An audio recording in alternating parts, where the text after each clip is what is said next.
Et d'ailleurs, Loustono Laco, au procès Pétain, a pu témoigner, j'aime beaucoup, il dit cette phrase simplement, je suis témoin que cette masse de la Légion était une masse très heureusement française.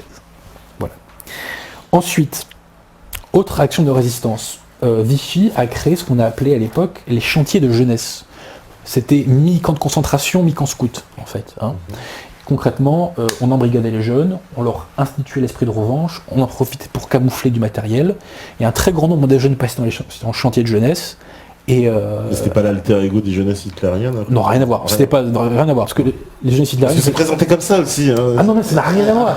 C'était tellement un alter ego des jeunesses hitlériennes que les membres des chantiers de jeunesse, attendez, je crois que j'ai les chiffres, ont pour une grande partie d'entre eux rejoint les armées de résistance. Alors attendez un petit instant, il faut juste que je retrouve. 38 000 en provenance d'Afrique du Nord, donc 38 000 jeunes des chantiers de jeunesse ont rejoint l'armée d'Afrique du Nord. Et en 1945, il y aura 100 000 jeunes de la classe 1943 qui vont participer aussi au combat. Donc quand même, bon, voilà. Et d'ailleurs, le général Joseph Laporte du Teil, qui organisait ces chantiers, a été déporté. Encore un collabo. Déporté. Ah, moi, ces collabos, ils ont rien compris. Hein. C'est marrant. Je continue sur la résistance vichiste. Dès l'armistice, même avant l'armistice, le ministre de la guerre, le général Colson, donne des ordres de camouflage d'armes pour pas que les Allemands mettent la main dessus. Et Weygand d'ailleurs va l'aider à camoufler des armes.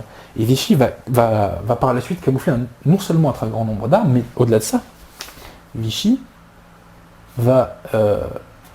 c'est le général Odilon Picandard qui va faire ça, va créer un nouveau plan de mobilisation de l'armée française, puisque les Allemands nous avaient laissé une armée de 100 000 hommes. Hein. Et donc, le général Picandard va créer un plan de mobilisation pour qu'en réalité, on puisse en mobiliser à peu près 400 000. Sachant qu'il va aussi créer un plan d'assistance aux Américains au cas où ils débarqueraient en Provence. Je reviendrai là-dessus. Mais au-delà de ça, donc, Vichy aussi a poussé à nous réarmer. Les Allemands avaient limité nos stocks, et bien Vichy nous a poussé à nous réarmer. Petite déclaration de Picandard au procès Pétain. Dès les mois d'octobre, des officiers du cabinet du maréchal m'ont donné l'assurance que nous avions l'appui moral du maréchal. Cela m'a permis bien souvent pour obtenir des concours dans les autres ministères. Le maréchal m'avait fait appeler pour me demander où en était la question des armements. Naturellement, nous n'avions pas d'artillerie lourde et nous n'avions que quelques chars. Nous avons essayé de faire parvenir aux Alliés la liste du matériel qui nous serait nécessaire. En outre, nous avons mis en fabrication des automitrailleuses blindées dans des usines souterraines camouflées dans la Corrèze. Ces usines nous permettaient vers le mois d'octobre 1942 de sortir 220 automitrailleuses blindées. Nous avons entrepris la fabrication de grenades anti-chars d'un modèle tout nouveau, supérieur à tout ce qui était alors en service dans les armées alliées. Vers octobre 1942, nous avions déjà plusieurs milliers de ces grenades. Le maréchal, en janvier 1942, me félicita et me dit de continuer parce que nous n'aurions jamais une armée française trop puissante. Le général Ruby, en septembre 1943, témoigne. Pétain convoque tous les généraux français et leur dit ceci. Messieurs, quand les Américains débarqueront, il faudra les aider par les armes. J'ai oublié de le dire, ça aussi. Pétain aussi, donc, je vous disais, j'avais une affection entre guillemets particulière pour les Alsaciens et les Lorrains. Le résistant Charles Barès témoigne à son procès et nous dit ceci. Nous sommes persuadés que cet armistice a évité à la France de devenir une deuxième Pologne. Il a évité à la France de devenir un immense camp de concentration et de connaître des déportations en masse. La résistance est une œuvre qui n'a été rendue possible que par cet armistice obtenu par le maréchal. Il est certain par ailleurs que l'armistice a permis à la France de garder intactes ses positions nord-africaines qui, à mon avis, ont été le premier gage conduisant à la victoire finale à l'écrasement de l'Allemagne. Il est de mon devoir d'affirmer que mes camarades d'Alsace, il est de mon devoir d'affirmer que par mes camarades d'Alsace, le maréchal était toujours et pendant tout le temps que j'étais en liberté en Alsace, parfaitement au courant de la résistance. Il n'a jamais cessé de l'encourager. Il a profité de chaque occasion qu'il a eue pour nous envoyer de bonnes paroles. Bon. Ça aussi, on oublie un peu de le dire. Autre chose, je vous ai évoqué la Légion des combattants français. Pétain envoie le colonel Heurtaud en zone nord pour l'organiser. Les Allemands mettent leur veto. Mais Heurtaud est sur place. Que fait-il alors? Eh bien, il va organiser un réseau de résistance. Et ce réseau de résistance va être financé indirectement par Pétain, puisque ce réseau de résistance, qui s'appelle le réseau Hector, est financée par les services de renseignement de l'aviation, qui eux-mêmes sont financés par les fonds secrets que leur donne Pétain. Voilà. Et donc, à partir de ce réseau Hector, va se former un réseau de résistance beaucoup plus grand, qui s'appelle l'Organisation civile et militaire, qui sera présente plus tard au CNR. Le colonel Heurtaud a passé 4 ans en camp de concentration aussi. Il s'est fait choper par les Allemands et il a passé 4 ans là-bas. Grand résistant bichiste à nouveau, le colonel Heurtaud. Je parlais des gens qui camouflaient du matériel, il y a un monsieur dont j'ai oublié de citer le nom, c'est le colonel, ça a fait rigoler, le colonel Mollard. Bon. Le colonel Mollard, lui aussi, a fait partie de ceux qui ont permis de cacher du matériel militaire et ça a été aux Allemands de le prendre, sachant qu'une partie de ce matériel a fini dans la main de la résistance, hein, je ne sais pas si vous avez bien entendu. Et là, on va envoyer le lourd de chez lourd, ministre de l'air, le général Bergeret. Rappelez-vous, nos avions ont été démembrés. Eh bien, Bergeret, clandestinement, a fait reconstituer des avions, près de 980 avions. Il a fait une école d'aviation secrète, près de Toulouse. Il a créé un service de renseignement de l'air qui est en relation directe avec l'intelligence service. Et qui lui a donné les fonds pour faire ça, je vous l'ai évoqué, c'est Pétain, les fonds secrets. Et la moitié de cette aviation combattra dans l'armée d'Afrique du Nord. Je parlais de la résistance. Pétain, en septembre 1940, si je ne dis pas de bêtises, envoie le général Weygand en Afrique du Nord. Pourquoi l'envoie-t-il là-bas? Pour reconstituer une armée qui sera prête à reprendre le combat contre l'Axe, et elle le fera comme je m'en expliquerai. Je continue sur la résistance vichiste. Le contre-espionnage avait été interdit par l'armistice. Néanmoins, Vichy va quand même reconstruire des réseaux d'espionnage, de contre-espionnage, offensifs et défensifs. Il y en a un que j'aime particulièrement qui s'appelle le BMA, le Bureau des menées antinationales. Déjà le nom, je trouve qu'il déchire. Le Bureau des menées antinationales, il faudrait en créer un aujourd'hui. Je pense qu'il y aurait beaucoup de travail. Il y aurait beaucoup de travail. Donc c'est le contre-espionnage défensif qui est dirigé par le colonel Alès, et officiellement, il lutte contre le communisme. En vérité, il a condamné à mort 1300 espions allemands et italiens. Non, c'est ça, ouais, 1300 espions allemands et italiens. Il en a fusillé un certain nombre d'entre eux. D'autres sont envoyés en prison, d'autres sont envoyés aux travaux forcés. Est-ce qu'on nous le dit souvent, ça, que Pétain a fait fusiller des espions allemands et italiens? Est-ce qu'on n'a pas une image un petit peu différente de lui quand on sait qu'il faisait buter les espions allemands et italiens qu'il attrapait? C'est un peu comme la diplomatie secrète, c'est un peu comme l'armée de Weygand qui part recombattre, c'est un petit peu comme tout ce que je vous dis là, c'est un peu comme le plan de mobilisation du général Piquendard, c'est un peu comme tous ces réseaux de résistance qu'il a financés. Jamais, on nous le dit, la vérité est malséante sous la Ve République. Ensuite, j'aimerais vous parler du contre-espionnage offensif. Là, il fallait être discret. Alors à Marseille, on va créer ce qui s'appelle l'entreprise générale des travaux ruraux, SIC. Bon. Donc là aussi, ça siège à Marseille, c'était fait pour éliminer les ennemis, pour financer déjà pour armer la résistance et pour éliminer les ennemis. Exemple, un paysan italien, le paysan menace de révéler l'emplacement de matériel camouflé à des Allemands. Et là, je crois que c'est le commandant Payeul qui donne l'ordre aux membres de l'entreprise générale des travaux publics de tuer cet Italien. On a retrouvé que sa tête apparemment. Donc voilà. Donc voilà, tous ces réseaux de résistance finissaient par Vichy, et j'en arrive au plus lourd de chez lourd. L'organisation de la résistance armée. On connaît les fameux FFI. Les FFI, de qui étaient-ils composés? De 3 groupes. Les communistes, FTP. Bon, je vais revenir sur la résistance coco.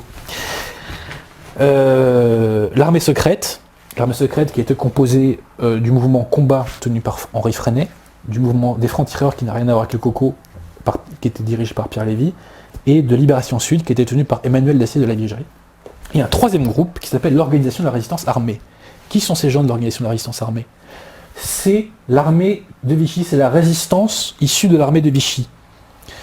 Et ces gens-là sont la résistance qui a joué un rôle le plus important d'un point de vue militaire. 1500 d'entre eux ont rejoint l'armée de Weygand pour combattre les Boches. 4000 d'entre eux ont rejoint les maquis pour aider les maquis à lutter contre les Allemands. Voici ce que nous disait Kenneth Pindar dans Le dilemme franco-français. Alors, Kenneth Pindar, livre capital. C'est le vice-consul américain au Maroc pendant la guerre. Kenneth Pindar, Le dilemme France-États-Unis. Voici ce qu'il nous dit au sujet de l'organisation de la résistance armée. Tandis que les Britanniques poursuivaient cette politique violemment anti-vichysoise, ils nouaient et renforçaient des relations avec l'organisation secrète de l'armée française. J'ai été surpris de découvrir en Afrique du Nord et à Londres quelque chose qui n'a jamais été clairement expliqué. le fait que cette organisation clandestine militaire n'avait aucun rapport avec De Gaulle. Elle fut formée par l'armée française et commença avant même le jour de l'armistice. L'armée sut conserver son propre QG secret, sa propre organisation et ses propres voies de communication avec les Britanniques. Ce n'est qu'en 1943, quand les Britanniques décidèrent de faire passer par De Gaulle toutes leurs relations avec la France, qu'il y eut quelques contacts officiels entre ces mouvements de résistance et De Gaulle. Pourquoi De Gaulle ? La résistance s'est ralliée à De Gaulle en 1943 parce que les Anglais qui la ramenaient disaient soit vous vous ralliez à De Gaulle, soit vous n'avez pas d'armes. Ouais, c'est ça, c'est pour avoir des armes, faut être avec. Mais De Gaulle n'a fomenté aucun mouvement de résistance. Et je précise en parlant de l'ORA, j'aime beaucoup ces gens-là, qui sont des grands Français. Le premier chef de l'ORA, le général Oberfrère, je ne sais pas si on pourra mettre sa photo, Oberfrère. Le général Oberfrère va se faire rattraper par les Allemands. Et contrairement à beaucoup de gaullistes, il est mort avec nuit brouillard marqué dans le dos, au camp de Struthof, je crois que ça s'appelle. Le deuxième chef de l'organisation de la résistance armée, lui aussi est mort avec nuit brouillard marqué dans le dos. C'est le général Verneau. C'est marrant tous ces collabos qui s'amusent à mourir dans des camps de concentration quand même. Hein.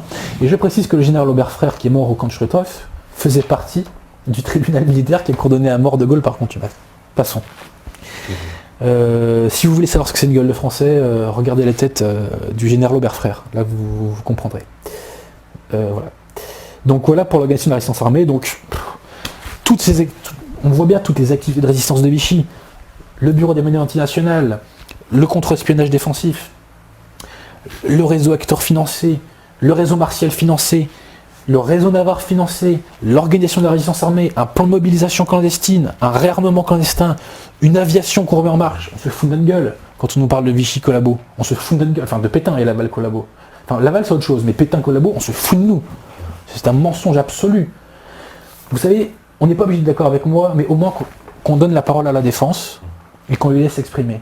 Et moi j'aimerais savoir quels sont les états d'âme, quels sont les faits d'armes de mes contradicteurs. Qu'est-ce qu'ils ont à m'opposer ? Qu'est-ce qu'ils ont aussi à opposer à tous ces faits-là ? Ça serait quand même intéressant de le savoir. J'en arrive à la résistance communiste. Pas très spontanée, hein. Pas très spontanée, la résistance communiste. Elle commence après l'invasion de la Russie. Sachant que l'objectif des cocos, c'était pas de faire la guerre aux Allemands. C'était de faire une révolution sociale en France. C'est de détruire l'ordre légal en France. Et d'ailleurs, la résistance des communistes, d'un point de vue militaire, n'a servi à quasiment rien. Absolument rien. Quand je les écoute, ils me disent tout le temps que c'est eux qui étaient le fer de lance de cette mensonge absolu. Les fers de lance, c'est l'organisation de la résistance armée. D'ailleurs, j'ai une petite citation là, attendez, où est-ce qu'il est, le bouquin, je vous le citerai après. Je termine sur les cocos avant. Quand, par exemple, les Allemands assassinaient, les communistes, lapsus révélateur, quand les communistes assassinaient un officier allemand en plein Paris, derrière, il y a 50 otages qui se faisaient tuer. Ça ne servait absolument à rien d'un point de vue militaire, et De Gaulle lui-même a condamné les attentats. Et je précise que beaucoup de gens qui à l'époque se sont accaparés l'étiquette de résistants, en réalité, n'étaient pas des résistants, et qui étaient volontaires criminels de droit commun. J'aimerais faire une petite citation d'un résistant qui s'appelle André Girard. Le livre « Peut-on dire la vérité sur la résistance ?» Il faut que je retrouve le truc. Voilà. Je crois que c'est ça. Voilà. On n'a pas assez reconnu que la résistance de caractère militaire dont l'action a été la seule force déterminante aux côtés des Alliés durant l'invasion a été l'œuvre d'un état-major de techniciens formé dès 1940 sans aucun lien avec le général de Gaulle, et ceci parce que nos alliés n'avaient en ce général qu'une confiance limitée. Voilà. Donc, le fer de lance de la résistance militaire, c'était l'organisation de la résistance armée, et c'était un mouvement maréchaliste. Désolé de le dire. Et De Gaulle n'a initié aucun mouvement de résistance, seulement en 1942, il a réussi à se faire aller à lui dans un premier temps l'armée secrète, et ensuite, en 1943, l'ORA, parce que les mecs avaient besoin d'armes. Mais à la base, De Gaulle n'a initié absolument aucun mouvement de résistance intérieure. J'aimerais aussi vous lire une note faite par le maréchal Pétain à son procès au sujet de la résistance. Oui. Note manuscrite, en 6 points. Premier point, j'ai toujours résisté aux Allemands. C'est la pure vérité. Deuxième point, je ne pouvais être que favorable à la résistance. La résistance est le signe de la vitalité d'un peuple. Troisième point, en tant que chef de l'État, je ne pouvais pas l'approuver publiquement en présence de l'occupant. Ce qui est quand même évident, quoi. Oui. Bon, bref. Quatrième point, j'ai toujours fait une distinction entre les résistants aux Allemands et ceux qui ont utilisé ce prétexte pour se livrer à des crimes de droit commun. Ce sont ceux-là seuls que j'ai qualifiés de terroristes. Les résistants ont eux-mêmes protesté contre les excès de ces derniers. J'ai désapprouvé, comme l'a d'ailleurs fait le général de Gaulle, les attentats individuels contre les membres de l'armée d'occupation. Parce qu'effectivement, ça ne servait à rien à part à susciter des représailles. Bon. Et enfin, il dit, j'arrive pas à lire parce que c'est manuscrit, je n'ai jamais cherché à avilir la résistance, car j'étais moi-même un résistant, le résistant de France dans la métropole. Donc voilà la déclaration. Quand on dit que Pétain a persécuté la résistance, c'est un mensonge absolu. Pétain a suscité des mouvements de résistance, mais par contre, effectivement, quand il y avait des gens qui, au nom de la résistance, en profitaient pour commettre des exactions, et bien là, il sanctionnait. Et je précise un exemple, quand par exemple certains détroussaient des paysans, quand on brûlait leurs récoltes ou quand on détruisait des poteaux électriques, j'aimerais qu'on m'explique le rapport avec l'armée allemande, quoi. Je veux dire, avec le fait de faire dégager les Boches. Ça n'avait aucun rapport.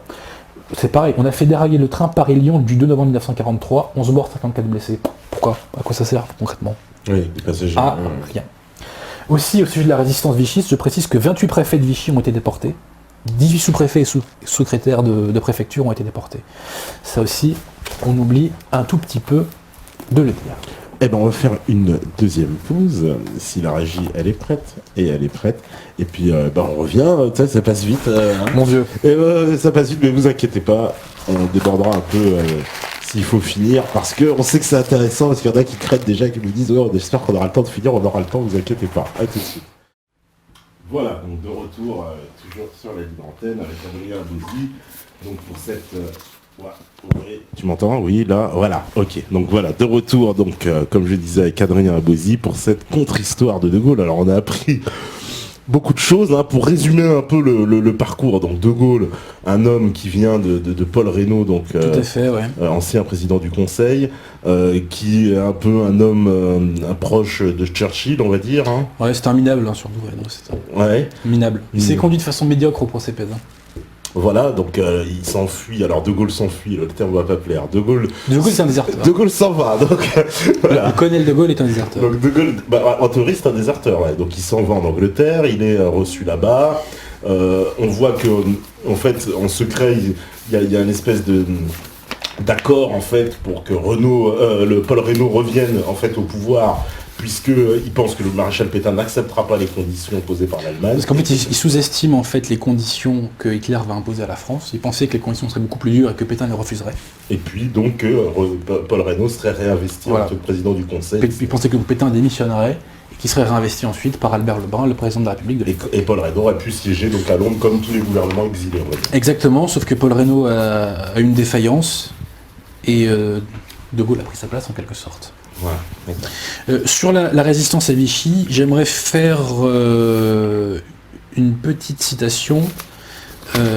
Alors c'est une citation qui est issue de... Est-ce que je l'ai là? Non, je l'ai pas là. C'est du livre de... Or Vichy Gamble, c'est le titre anglais, c'est Notre jeu à Vichy. Et c'est William L. Langer, qui était un diplomate américain, qui me disait, pour le département d'État américain, Vichy, ce n'était pas seulement un vieillard sans défense et un groupe d'intrigants sans scrupules, c'était aussi un groupe d'amis très nombreux, sur qui nous pouvions compter, et grâce au concours desquels nous pouvions peut-être apprendre beaucoup plus de choses sur l'ennemi que par tout autre moyen. L'expérience et les relations d'un grand nombre de fonctionnaires du Quai d'Orsay étaient à notre disposition, tandis que les services de renseignement de l'armée française, qui avaient été clandestinement réorganisés après la défaite, nous étaient ouverts. Il eût été parfaitement ridicule de nous interdire l'accès de cette source importante de renseignement. Tout bien considéré, on ne peut s'empêcher de penser que pour cette raison, à défaut même de tout autre, la politique que nous avons suivie à l'égard du Vichy fut complètement justifiée. Voilà. Donc déjà, même les Américains confirment que Vichy les a aidés en fait. Bien entendu. Mais ce qui est ultra évident, et nous allons voir ô combien. Puisque maintenant, nous allons évoquer la question, il y a des milliers de choses dont j'aurais aimé vous parler, on ne peut pas parler de tout, il est déjà 23h. Il faut que nous parlions du débarquement américain en Afrique du Nord. L'opération Torche. L'opération Torche, le 8 novembre 1942. Vous savez, il y a un homme dont on n'a pas encore beaucoup parlé, qui est l'amiral Darlan. Oui. L'amiral Darlan... C'est le numéro 2 du régime, c'est ça? Alors en fait, quand Laval s'est fait éjecter par Pétain, oui. Il a été... Enfin, Pierre-Étienne Flandin l'a remplacé pendant 2 mois. Les Allemands après, ont fait comprendre à Pétain que Flandin devait partir, et Pétain a mis Darlan. Donc de février 41 jusqu'à avril 42, Darlan est président du Conseil et dauphin de Pétain. Ensuite, sous pression allemande, Pétain va être obligé de rappeler Laval en avril 42. Rappelez-vous, Darlan, le 4 août 1940, Pétain a donné une mission à Darlan, c'est-à-dire que si la France, la zone libre, était envahie par les Allemands, à ce moment-là, il devrait repartir en Afrique et reprendre la guerre contre les Allemands. Il y a un livre définitif sur Darlan, de Pierre Ordioni, Le secret de Darlan. Livre absolument génial, qui nous explique quelle a été la trajectoire de Darlan pendant la guerre. Darlan est celui qui a poussé la collaboration entre guillemets le plus loin, puisqu'il y a eu une révolte des Irakiens en 1941 contre les Anglais. Les Allemands veulent aider les révoltés, et pour ça ils demandent le libre passage de la Syrie, et Darlan leur accorde de passer en Syrie, si vous voulez. Donc ça a été considéré comme le paroxysme de la collaboration, ce qui, soit dit en passant, avec le recul, est quand même pas un truc de fou. Je veux dire, comparé aux collabos qu'on a aujourd'hui, qui vont de la France à l'oligarchie anglo-américaine, on rigole un peu. Mais bon, Darlan est officiellement celui qui a poussé la collaboration le plus loin. Mais arrive l'opération Barbarossa, et la guerre en Russie va faire changer les plans de Darlan. Darlan va commencer à nouer des contacts avec les Américains. Et il y a eu une conférence qui s'appelle Arcadia. Je crois que les dates, c'est fin décembre 41 jusqu'au 14 janvier, je crois, 42, dans laquelle les Alliés vont déterminer leur stratégie de lutte contre l'Allemagne. Eh bien, Darlan a demandé à participer à cette conférence. Ça, c'est le petit scoop qui est révélé notamment dans ce bouquin. Et par la suite, dans l'année 42, Darlan a multiplié les contacts avec les Américains, et notamment à travers son fils, qu'il a envoyé en Algérie, pour prendre des contacts avec le consul américain en Algérie, qui s'appelait Murphy, pour peut-être préparer un débarquement. Le problème, c'est que le fils de Darlan est tombé malade, et que du coup, ça a arrêté les négociations, sachant que Murphy négociait la préparation du débarquement avec un autre groupe de Français qui s'appelle le groupe des 5, qui, je tiens à le dire, n'avait aucun rapport avec le général de Gaulle, nouveau. C'est un groupe de résistants complètement indépendants de Londres. Qui est ce groupe des 5 ? Monsieur le Maigre du Breuil, industriel assez puissant, assez riche, cagoulard, et, dit-on, membre de la Synarchie. Jean Rigaud, qui est son bras droit. Saint-Ardouin, qui est un diplomate. Henri d'Assé de la Vigerie, qui est le frère de Emmanuel d'Assé de la Vigerie, le chef du mouvement de résistance qui s'appelle Libération Sud. Personnage, on reviendra sur ce Henri d'Assé de la Vigerie. Et le cinquième, c'est le colonel von Eck, je crois, qui dirige les fameux chantiers de jeunesse. Les fameux chantiers de jeunesse, donc d'origine vichiste, en Afrique du Nord. Donc ce groupe de 5 va négocier avec Murphy, va préparer avec Murphy, le consul américain, le débarquement. Sachant qu'à la base, l'idée c'est que, officiellement, c'est la France, à travers le groupe des 5 et en général, qui appelle les Américains à l'aide pour lutter contre l'Allemagne. C'est pas les Américains qui nous envahissent ou qui débarquent, c'est nous qui les appelons. Et donc, il leur faut un général à ce groupe des 5. Alors, au début, ils pensent à Weygand. Puisque, rappelle-toi, Pétain a envoyé Weygand en Afrique du Nord, constituer une armée. Le problème, c'est que Weygand va décliner, parce qu'il ne veut pas être dissident à Pétain, et parce que, en fait, Weygand ne s'estimait pas digne d'être chef de la France. Pourquoi ? Parce que Weygand est né en Belgique, il est né d'adultère, il ne connaît pas ses vrais parents. Et donc, il a été naturalisé français. Il était plus ou moins apatride avant. Il a été naturalisé français pour entrer à Saint-Cyr. Et en raison de cela, il ne s'estimait pas digne d'être à la tête de la France. Je trouve que c'est magnifique comme pensée. Quand on pense à tous ces minables aujourd'hui qui se présentent à la République pour travailler à la France, je crois qu'il y a quand même un écart interdimensionnel entre les deux catégories d'individus. Bref. Donc Darlan refuse. Toutefois, il confie à Jean-Raymond Tourneau, résistant, Pétain et la France, que si il avait été présent en France au moment du débarquement, eh ben il aurait continué la guerre. Bon, ceci étant, Weygand a quand même reconstitué cette fameuse armée d'Afrique du Nord sur demande de Pétain. C'est cette fameuse Afrique, il est tard, hein. Je suis un peu fatigué. C'est cette fameuse armée d'Afrique, par exemple, qu'on va se combattre dans le navet dans lequel a joué Jamel Debbouze, indigène. Ah oui. On oublie de dire tout le temps, quand on parle de l'armée d'Afrique du Nord, que c'est Weygand qui l'a reconstitué sur ordre de Pétain. Non, ça, il faut pas le dire, hein, c'est interdit. Bah, ça fait beaucoup de contre-vérité justement aujourd'hui. Je Ah oui, t'avais raison, c'est historique. Ah non, mais c'est que le degré de mensonge ou d'omission, soyons gentils, est inouï. Et on tombe des nues quand on découvre les choses. Moi-même, je vous avoue, j'ai eu du temps à les intégrer. Moi, je suis resté gaulliste jusqu'en 2012 à peu près. Je connaissais une partie de la vérité qui permettait de voir une autre vision de Gaulle. Mais j'étais tellement pris dans ce conditionnement que je n'osais pas franchir le pas et j'avais des blocages internes, si vous voulez, quoi. Et jusqu'en 2012, j'ai été gaulliste, mais au bout d'un moment, à force de lecture, de compréhension des événements, voilà, on en tire les justes conclusions. Revenons à ce groupe des 5 qui prépare le débarquement. Weygand refuse. Il leur faut un autre général, ça tombe bien, le général Giraud s'évade. À ce moment-là, il y a des échanges entre Murphy et Giraud, et vont être faits ce qu'on appelle les accords Giraud-Murphy, justement. Et dans ces accords, il est prévu, qu'on restaurera la France dans son intégrité territoriale, que Giraud sera à la tête de l'armée interalliée, et que donc la France sera considérée comme un allié des États-Unis, et que c'est la France qui officiellement demande aux États-Unis de les aider à lutter contre les Allemands. Sauf que, à l'époque, Murphy fait croire à Giraud que le débarquement ne sera pas qu'un débarquement en Afrique du Nord, mais que ça sera aussi un débarquement en Provence. Et que ce débarquement aura lieu en gros au printemps 43. Et Giraud est persuadé donc qu'à ce moment-là, il pourra lui aller à la tête de l'armée d'armistice. Sur la base du plan de mobilisation du général Picandard dont je vous ai parlé, on aura une armée de 500 000 Français et on pourra reprendre les combats contre les Allemands dès le printemps 43. Seulement en réalité, comme nous le verrons, il s'agit d'un débarquement qui aura lieu uniquement en Afrique du Nord. Et donc il n'y aura pas de combat en France à ce moment-là, et ça ne sera pas au printemps 43, mais le 8 novembre 42. Alors, que se passe-t-il ce 8 novembre 42 ? Eh bien, donc les Américains débarquent, et à ce moment-là, conformément aux accords Halifax-Chevalier, on riposte, pour donner aux Allemands l'illusion qu'il y a une tension, j'ai plus le terme exact. Une tension artificielle. Tension artificielle, oh là, bravo. Tu es plus attentif que moi.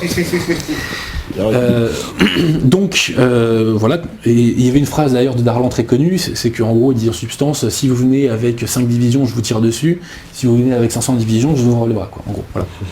Donc, l'armée française tire sur les Américains. Par miracle, l'amiral Darlan est sur place le 8 novembre. Il est sur place, alors qu'il n'aurait pas dû y être. Le groupe des 5 est embarrassé. Giraud, lui, n'est pas encore sur place le 8. Hein. Il est à Gibraltar à ce moment-là. Et Giraud est foudrage, parce que on lui avait dit le débarquement aura lieu en Provence au printemps 43. On lui dit en fait c'est en Afrique et c'est dans 2 semaines, quoi. Ou c'est maintenant, quoi. En gros, on prévient vraiment au tout dernier moment. Et donc, le débarquement a lieu, et à ce moment-là, c'est Giraud qui officiellement est censé signer le cessez-le-feu des armées françaises. Il dit écoutez, suivez-moi, général Giraud, arrêtons de tirer sur les Américains et retournons-nous contre les Allemands. Et donc Giraud est censé être, aller à la tête de l'Afrique du Nord, en somme, pour reprendre la guerre. Le problème, c'est que quand Giraud arrive le 9 novembre, l'armée d'Afrique du Nord n'a strictement rien à foutre de lui. L'armée est très maréchaliste, et pour elle, Giraud n'existe pas, quoi. Alors que se passe-t-il ? L'amiral Darlan, officiellement le champion de la collaboration. Le 9 novembre, Darlan va signer un cessez-le-feu pour la région d'Alger. Puis, le soir... Ah oui, je précise que Pétain envoie à Darlan un télégramme qui est celui-là officiel. Il envoie un télégramme. Est-ce que c'est là ? Pardonnez-moi, je suis un peu long. Mais ça, c'est important. Donc, voilà. Donc, Pétain, quand le débarquement a lieu et que Darlan est sur place, Pétain lui envoie un télégramme. Je suis heureux que vous soyez sur place. Vous pouvez agir et me renseigner. Vous savez que vous avez toute ma confiance. Pourquoi Darlan est-il censé savoir qu'il a toute la confiance de Pétain? Parce qu'il y a cet accord du 4 août 1940, cet ordre du 4 août 1940, de reprendre la guerre au cas où l'armée allemande envahirait la zone libre. À ce moment-là, Vichy est officiellement neutre, rappelons-nous. Mais donc, Darlan, le 9 novembre, un jour après le débarquement, fait un cessez-le-feu pour la région algéroise. Ensuite, le 9 novembre au soir, le maréchal Juin, qui a succédé à Weygand à la tête de l'armée d'Afrique, parce que les Allemands ne voulaient pas que Weygand reste en Afrique, parce qu'ils sentaient que ce mec-là allait leur faire des sales coups. Ce qu'il a fait d'ailleurs, petite parenthèse. Le maréchal Juin, enfin le général Juin, qui deviendra maréchal par la suite, comprend la situation.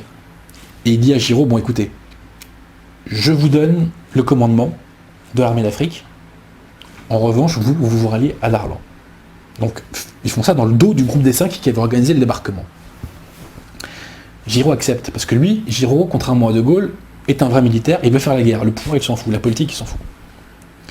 Donc Giraud accepte le commandement du maréchal Juin. Et il refuse de signer le cessez-le-feu quand les Américains le lui demandent. De toute façon, il n'aurait pas été écouté, donc ça n'aurait pas changé grand-chose. Le lendemain, le 10, Darlan va finir par signer une armistice pour toute l'Afrique du Nord. À ce moment-là, il faut savoir que Laval est à Munich, parce qu'il a été convoqué par Hitler en urgence. Et à ce moment-là, Vichy est obligé de désavouer officiellement Darlan, qui a fait une armistice avec les Anglo-Saxons, et de nommer à la place de Darlan à la tête de l'Afrique le général Noguès, qui est le gouverneur du Maroc. Donc là, Darlan est effondré parce qu'il n'a plus la confiance du maréchal. Et heureusement, l'amiral Offand, on a la photo de l'amiral Offand, je ne sais pas si on peut la mettre éventuellement.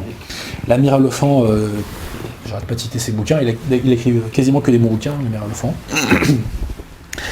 L'amiral Offand a une idée, on va envoyer un télégramme secret, le seul télégramme sur lequel les Allemands ne peuvent pas intercepter, enfin le seul télégramme que les Allemands ne peuvent pas intercepter, pardon, on va envoyer un télégramme secret à Darlan.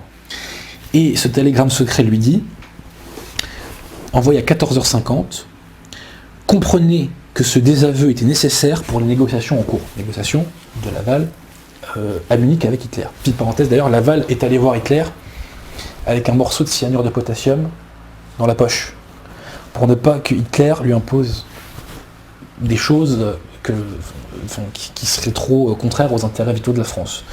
Il n'y a pas beaucoup d'hommes politiques français qui seraient capables d'un tel sacrifice aujourd'hui, soit dit en passant. Même si Laval, on peut le critiquer sur plein de points, mais sur d'autres, quand il a fait des choses positives, il faut le dire aussi. Donc il faut toujours voir la bouteille à moitié vide et à moitié pleine. C'est comme M. Asselineau, il faut voir la moitié... J'ai raconté, attention. Bref. Donc, Vichy désavoue Darlan officiellement, mais officieusement, on lui envoie un télégramme secret dans lequel on lui dit comprenez que ce désaveu était nécessaire. Ensuite, que se passe-t-il? Le 11 novembre, le lendemain donc, la Wehrmacht envahit la zone libre. Et là, Darlan se rappelle son ordre du 4 août. Il prend la tête de l'Afrique du Nord et il dit maintenant, on relance notre armée contre les forces de l'Axe. C'est l'amiral Darlan qui relance l'armée d'Afrique contre les forces de l'Axe, qui relance l'Empire français contre les forces de l'Axe et contre l'Africa Corps de Rommel. Mais rappelez-vous, le problème à ce moment-là, c'est que on a nommé officiellement Noguès chef de l'Afrique du Nord. Et il y a une partie de l'armée qui n'est pas au courant des télégrammes secrets qui sont échangés. Donc ils pensent vraiment que Noguès est le chef et donc qui ne se rallie pas tout de suite à Darlan. Mais Noguès a compris la situation et il va rendre officiellement ses pouvoirs à Darlan le 13. Et le 13, Pétain va envoyer, alors que Darlan a donné les ordres de combat contre les nazis. Pétain va lui envoyer ce télégramme secret. Enfin, Pétain, c'est Offand qui envoie ce télégramme. Accord intime du maréchal et du président Laval, mais décision soumise aux autorités occupantes. C'est-à-dire accord intime. Vous pouvez y aller, on vous approuve, allez-y, combattez les Allemands. Mais est-ce que ça ne change pas toute la vision qu'on a quand même du régime de Pétain et de ces hommes-là, quand on sait que Pétain a approuvé la reprise des combats contre les nazis, quand on sait que cette armée a été faite sur demande de Pétain par le général Weygand? Est-ce qu'on n'a pas quand même une image un peu différente? Et on voit que là, De Gaulle n'existe pas. Hein. Là, De Gaulle, il est nulle part. Hein. Et donc, le 13 novembre, à 20h10, Darlan va faire à la presse ses déclarations suivantes. En plein accord avec le général Noguès, et sur sa demande, j'assume la responsabilité des intérêts français en Afrique. J'ai l'assentiment des autorités américaines avec lesquelles je compte assurer la défense de l'Afrique du Nord. Vive le maréchal, vive la France. À ce moment-là, le chef de la France combattante qui combat contre les nazis, c'est l'amiral Darlan. Et il le fait, je cite, au nom du maréchal empêché. De Gaulle n'existe pas. Et si Darlan ne s'était pas fait assassiner, comme dirait l'amiral Offand, les deux morceaux de France se seraient réunis à la fin de la guerre. Et le chef de la France combattante, c'était Darlan, le vrai rival de De Gaulle, comme le dit ce cher Pierre Ordu. Alors pourquoi, c'est peut-être alors là juste une petite question, parce que Darlan, justement, ça nous est présenté comme le summum de la collaboration, parce qu'il aurait collaboré avec les Allemands, et puis on nous dit justement, pour résumer, il a vu arriver les Américains, bah bienvenue, nous, en fait on est avec vous, mais en fait c'est plus compliqué que ça, quoi. Bah bien sûr, c'est plus compliqué que ça. D'ailleurs, il négociait avec les Américains depuis plus d'1 an, donc son ralliement n'est pas du tout opportun, il n'est pas tombé du ciel. Et si son fils n'était pas tombé malade, peut-être que les Américains se seraient entendus. D'ailleurs, il faut savoir que Eisenhower, quand il a appris qu'il y avait une filière de négociation avec Darlan, a voulu se ruer dessus. Le problème, c'est que le délégué de Giraud en Afrique du Nord, le général Mast, a mis son veto.